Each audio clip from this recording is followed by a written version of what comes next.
بغیر محنت کے نہ کسی کے پاس مال آ سکتا ہے نہ مال آتا ہے، اس لیے محنت کرو۔ اب مجھے بتاؤ، جب تم نشہ کرو گے تو تم نوکری نہیں کر سکتے، جب تم نشہ کرو گے تو تم تجارت نہیں کر سکتے، جب تم نشہ کرو گے اللہ اکبر پیسہ آئے گا نہیں اور مفت میں نشہ ہوتا نہیں۔ تو یاد رکھنا، جب آدمی کے پاس پیسہ آئے گا نہیں اور اس کا خرچہ ہوتا رہے گا، وہ کیا کرے گا؟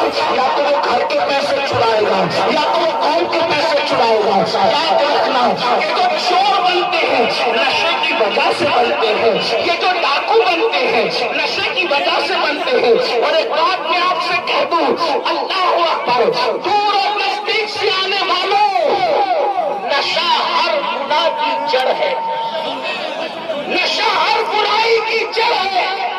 ایک مرتبہ صحابہ کرام کے درمیان بحث شروع ہوئی اللہ کے رسول کے وصال کے بعد کہ سب سے برا گناہ کون سا ہے، سب سے بدترین گناہ کون سا ہے؟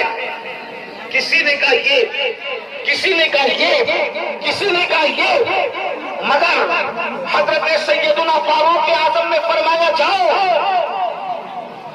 عمرو ابن عاص کے بیٹے عبداللہ ابن عمرو ابن عاص سے پوچھو کہ سب سے بدترین اور برا گناہ کون سا ہے؟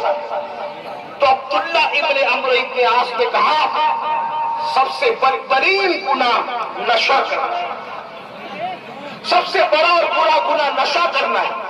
ظاہر سی بات ہے، عبداللہ ابن عمرو ابن عاص جونیئر صحابہ میں تھے، رسول اللہ کے ظاہری طور پہ وہ ننھے سے بچے تھے، ابتدائی جوانی انہوں نے حضور کے ظاہری دور میں طے کی تھی اور ادھر سینئر صحابہ کی محفل بیٹھی تھی۔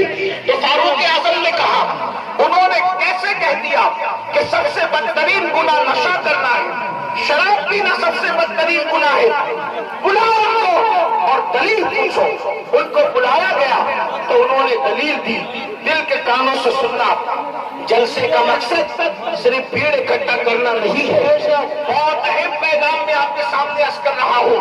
ہمارے برادر مکرم حضرت علامہ مفتی سجاد برکاتی صاحب نے مجھے حالات کے کچھ اشارے دیے۔ ویسے ہندوستان میں جہاں بھی جاؤ تو حالات سب جگہ